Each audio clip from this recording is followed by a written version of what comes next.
ನಮಸ್ಕಾರ ಸ್ನೇಹಿತರೆ, ನಮ್ಮ ನಂಬಿಕೆಗೆ ಸ್ವಾಗತ ಸುಸ್ವಾಗತ. ಸ್ನೇಹಿತರೆ, ಹಿಂದೂ ಧರ್ಮದಲ್ಲಿ ಗಣಗಳು ಎಂದರೆ ಶಿವನ ಸೇವಕರು. ಇವರು ಕೈಲಾಸ ಪರ್ವತದ ಮೇಲೆ ಇರ್ತಾರೆ. ಶಿವನು ಗಣೇಶನನ್ನ ಇವರ ನಾಯಕನನ್ನಾಗಿ ಆಯ್ಕೆ ಮಾಡಿದ. ಹಾಗಾಗಿ ಗಣೇಶನಿಗೆ ಗಣೇಶ ಅಥವಾ ಗಣಪತಿ, ಗಣಗಳ ನಾಯಕ ಅಥವಾ ಒಡೆಯ ಎಂಬ ಉಪಾಧಿ ಬಂದಿದೆ. ಶಿವಗಣಗಳು ಸ್ಮಶಾನಗಳಂತಹ ಪಾತಾಳ ಹಾಗೂ ಪ್ರವೇಶ ದ್ವಾರದ ಸ್ಥಳಗಳಲ್ಲಿ ವಾಸಿಸುತ್ತಾರೆ ಎಂದು ಪುರಾಣ ಶಾಸ್ತ್ರಗಳು ಹೇಳ್ತಾವೆ. ಅದಕ್ಕೆ ಉತ್ತಮ ನಿದರ್ಶನದಂತಿರುವುದು ಪ್ರಜಾಪತಿ ದಕ್ಷನ ಯಜ್ಞಕ್ಕೆ ನುಗ್ಗಿ ಯಜ್ಞವನ್ನ ಧ್ವಂಸ ಮಾಡಿದ ರುದ್ರ ಭೀಕರ ಶಿವಗಣಗಳ ಉಲ್ಲೇಖ. ಬಹುಶಃ ಶಿವಪುರಾಣ, ವಿಷ್ಣು ಪುರಾಣ, ವಾಯುಪುರಾಣ ಸೇರಿ ಬಹುತೇಕ ಎಲ್ಲಾ ಪುರಾಣ ಕಥೆಗಳಲ್ಲೂ ಉಲ್ಲೇಖವಾಗಿದೆ. ಸತಿದೇವಿಯ ದಹನದ ಸುದ್ದಿ ತಿಳಿದ ಶಿವ ರುದ್ರ ತಾಂಡವವಾಡಲು ಶುರು ಮಾಡಿದ.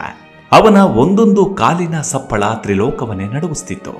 ಕೂಡಲೇ ತನ್ನ ಜಟೆಯಿಂದ ಒಂದು ಎಳೆ ಕೂದಲನ್ನೆಳೆದು ನೆಲಕಪ್ಪಳಿಸಿದ ಕೂಡಲೇ ಅದರಿಂದ ಭೂತಗಣಗಳು ಉಗ್ರರೂಪಿ ಶಿವಗಣಗಳಾದ ವೀರಭದ್ರ, ಭದ್ರಕಾಳಿ ಹೊರಹೊಮ್ಮಿದ್ದೇ ಯಜ್ಞ ಧ್ವಂಸ ಮಾಡಿ ರಕ್ತ ದೋಕುಳಿ ಹರಿಸಿ ಎಂದು ಆಜ್ಞಾಪಿಸಿದ ಶಿವ. ಕ್ರೂರ ವೀರಭದ್ರ ಮತ್ತು ಭದ್ರಕಾಳಿಯು ಭೂತಗಣಗಳೊಂದಿಗೆ ಯಜ್ಞ ಸ್ಥಳವನ್ನು ತಲುಪುತ್ತಾರೆ. ಶಿವಗಣಗಳ ವಿಕಾರತೆ, ಉಗ್ರ ರೂಪ ಕಂಡೊಡನೆ ಭಯಭೀತರಾದ ದೇವತೆಗಳು ಓಡಲಾರಂಭಿಸಿದರು. ಇದನ್ನ ಕಂಡ ಭೃಗು ಋಷಿಯು ಶಿವಗಣಗಳ ಆಕ್ರಮಣವನ್ನು ತಡೆಯಲು, ಯಜ್ಞವನ್ನು ರಕ್ಷಿಸಲು ತನ್ನ ದೈವಿಕ ಶಕ್ತಿಯಿಂದ ಒಂದು ರಕ್ಷಣಾ ಪೊರೆಯನ್ನು ರಚಿಸಿದ. ಆದರೆ ಅವರ ಆಕ್ರಮಣಕ್ಕೆ ಭೃಗುವಿನ ರಕ್ಷಾ ಕವಚ ನೆಲಸಮವಾಯಿತು. ಭಾಗವಹಿಸಿದವರೆಲ್ಲರೂ ಚೆಲ್ಲಾಪಿಲ್ಲಿಯಾದರು. ಪ್ರಜಾಪತಿಗಳು ಮತ್ತು ದೇವತೆಗಳು ನಿರ್ದಯವಾಗಿ ಕೊಲ್ಲಲ್ಪಟ್ಟರು.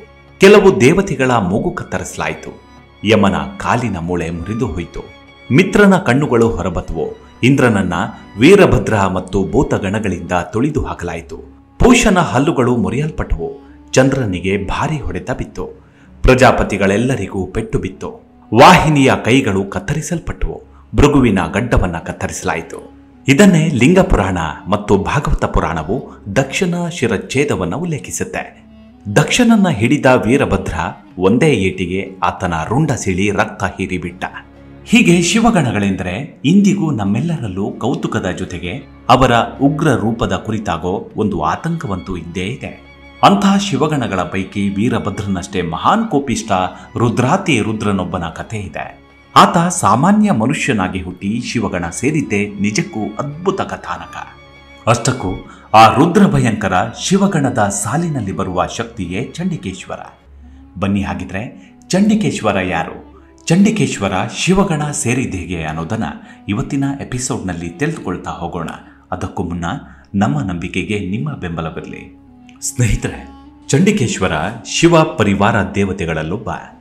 ಚಂಡಿ, ಚಂಡೇಶ, ಚಂಡಿಕೇಶ್ವರ, ಚಂಡ, ಗಂಟ ಇವು ಚಂಡಿಕೇಶ್ವರನ ಹೆಸರುಗಳು. ಚಂಡಿಕೇಶ್ವರನ ಮೊದಲ ಹೆಸರು ವಿಚಾರ ಶರ್ಮ. ಒಂದು ಸಾಮಾನ್ಯ ಕುಟುಂಬದಲ್ಲಿ ಜನಿಸಿದವ. ಇವರ ತಂದೆ ಹಸು ಕರುಗಳನ್ನಿಟ್ಟುಕೊಂಡು ಹಾಲನ್ನ 4 ಜನಕ್ಕೆ ಮಾರಿ ಅದರಿಂದ ಬಂದ ದುಡ್ಡಿನಲ್ಲಿ ಜೀವನ ಸಾಗಿಸ್ತಿದ್ರು. ವಿಚಾರ ಶರ್ಮ ಮೊದಲಿನಿಂದಲೂ ಮಹಾಶಿವ ಭಕ್ತ. ಸದಾ ಶಿವ ಧ್ಯಾನದಲ್ಲಿರುತ್ತಿದ್ದ. ವಯಸ್ಸಿಗೆ ಬಂದ ಮಗ ಹೀಗೆ ಧ್ಯಾನದಲ್ಲೇ ಸಮಯ ಕಳೆದರೆ ಹೇಗೆಂದು ಹರೆಯದ ಹುಡುಗನಾಗಿದ್ದ ವಿಚಾರ ಶರ್ಮನನ್ನ ಹಸು ಕರುಗಳನ್ನ ಮೇಯಿಸಿಕೊಂಡು ಬಾ ಎಂದು ಕಳುಹಿಸುತ್ತಿದ್ದರು ಅವರ ತಂದೆ. ಇತ್ತ ವಿಚಾರ ಶರ್ಮನು ಊರಾಚೆ ನದಿಯ ದಂಡೆಯಲ್ಲಿದ್ದ ಮರಳನ್ನ ಗುದ್ದಲಿಯಿಂದ ಎಳೆದು ಒದ್ದೆ ಮರಳಿನಿಂದ ಒಂದು ಶಿವಲಿಂಗವನ್ನ ಮಾಡಿ ಅದಕ್ಕೊಂದು ಮರಳಿನಿಂದಲೇ ಗುಡಿಯನ್ನ ಕಟ್ಟಿ ಅದರಲ್ಲಿ ಶಿವಲಿಂಗವನ್ನ ಸ್ಥಾಪಿಸಿ ನಿತ್ಯವೂ ಶಿವನಿಗೆ ಹಾಲಿನಿಂದ ಅಭಿಷೇಕ ಮಾಡುತ್ತಿದ್ದ. ತಾನು ಮೇಯಿಸುವುದಕ್ಕೆ ಕರೆದೊಯ್ಯುತ್ತಿದ್ದ ಹಸುಗಳಲ್ಲಿ ಒಂದು ಹಸುವು ಪ್ರತಿನಿತ್ಯ ಒಂದು ಕೆಚ್ಚಲಿನಿಂದ ಶಿವಾಭಿಷೇಕಕ್ಕಾಗುವಷ್ಟು ಹಾಲನ್ನು ಕೊಡ್ತಿತ್ತು. ಮಿಕ್ಕ ಕೆಚ್ಚಲಿನ ಹಾಲು ಮಾರುವುದಕ್ಕೆ ಬಳಕೆಯಾಗ್ತಿತ್ತು.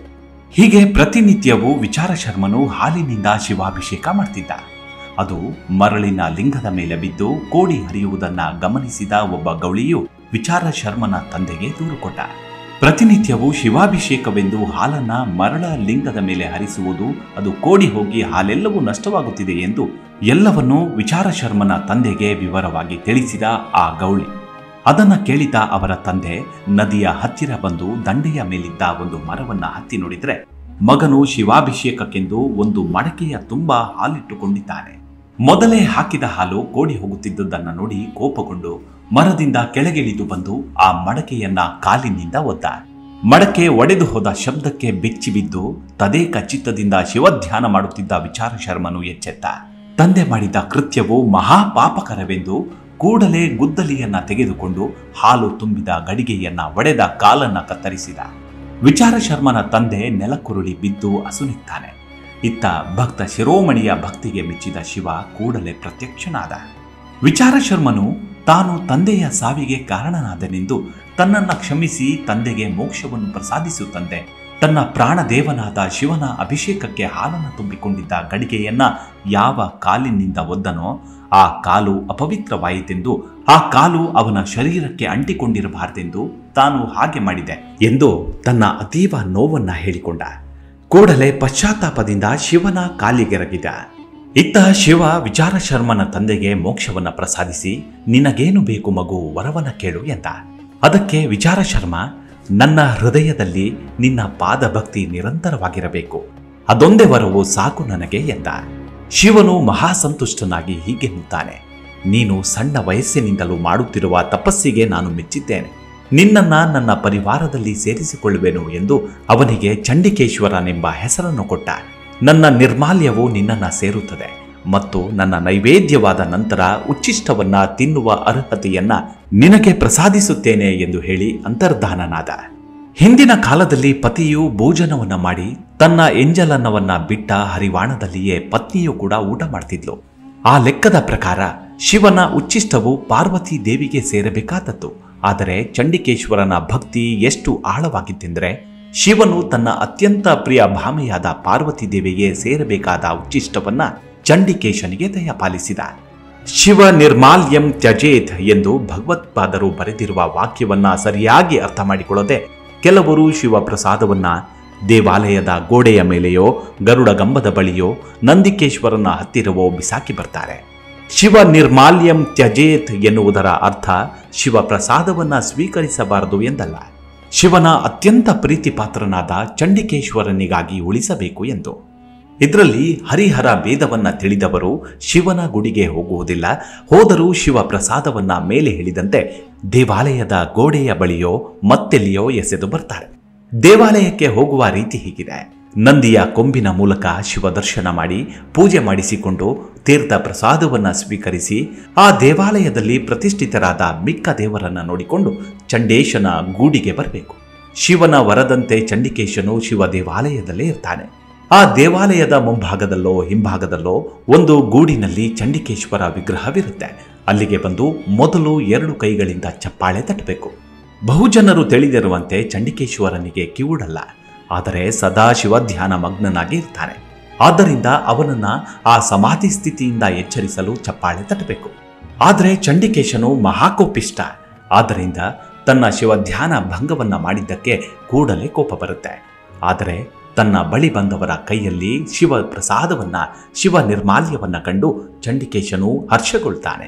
ದೃಷ್ಟಿ ಮಾತ್ರದಿಂದ ಪ್ರಸಾದವನ್ನ ಸ್ವೀಕರಿಸಿ ತನಗೆ ಶಿವ ಪ್ರಸಾದವನ್ನ, ಶಿವ ನಿರ್ಮಾಲ್ಯವನ್ನ ತೋರಿದವರ ಬಗ್ಗೆ ವರಪ್ರದನಾಗ್ತಾನೆ. ಅವನ ಅನುಗ್ರಹವನ್ನ ಪಡೆದು ಎಂದರೆ ಶಿವ ಪ್ರಸಾದವನ್ನ ಚಂಡಿಗೆ ತೋರಿದ ಮೇಲೆ ಶಿವ ಪ್ರಸಾದವನ್ನ ಸ್ವೀಕರಿಸಬಹುದು. ಇದು ನಿಜವಾದ ಶಾಸ್ತ್ರ ಪದ್ಧತಿ. ಹೀಗೆ ಚಂಡಿಕೇಶ್ವರನು ಮಹಾಕೋಪಿ ಎನ್ನುವುದು ನಿಜ. ದಕ್ಷ ಯಜ್ಞವನ್ನ ಚಂಡಿಕೇಶ ಧ್ವಂಸ ಮಾಡಲು ಬಂದ. ಪೋಕ್ಷನೆಂಬ ಋತ್ವಿಜನು ಶಿವನಿಲ್ಲದ ಯಾಗವನ್ನ ನಡೆಸುತ್ತಿರುವನೆಂಬ ಕೋಪದಿಂದ ಪೋಷನೆಂಬ ಆ ಋತ್ವಿಜನನ್ನ ದಕ್ಷ ಯಜ್ಞದಲ್ಲಿ ಹಿಡಿದಿಟ್ಟು ಬಿಗಿದವನೇ ಚಂಡಿಕೇಶ್ವರ. ಇಂದಿಗೂ ಶಿವನೆಂಥ ಕೋಪಿಷ್ಟನಿರಬೇಕು ಎಂಬುದಕ್ಕೆ ಶಿವಗಣಗಳ ಉಗ್ರ ರೂಪವೇ ಸಾಕ್ಷಿಯಾಗಿ ನಿಲ್ಲುತ್ತೆ. ಇವಿಷ್ಟು ಚಂಡಿಕೇಶ್ವರನ ಕುರಿತಾದ ಸಣ್ಣದಾದ ಮಾಹಿತಿ. ಮುಂದಿನ ಎಪಿಸೋಡ್ನಲ್ಲಿ ಮತ್ತೆ ಸಿಗೋಣ. ಅಲ್ಲಿವರೆಗೂ ನಿಮ್ಮ ಆರೋಗ್ಯದ ಕಡೆ ಗಮನವಿರಲಿ. Take care. ನಮಸ್ಕಾರ.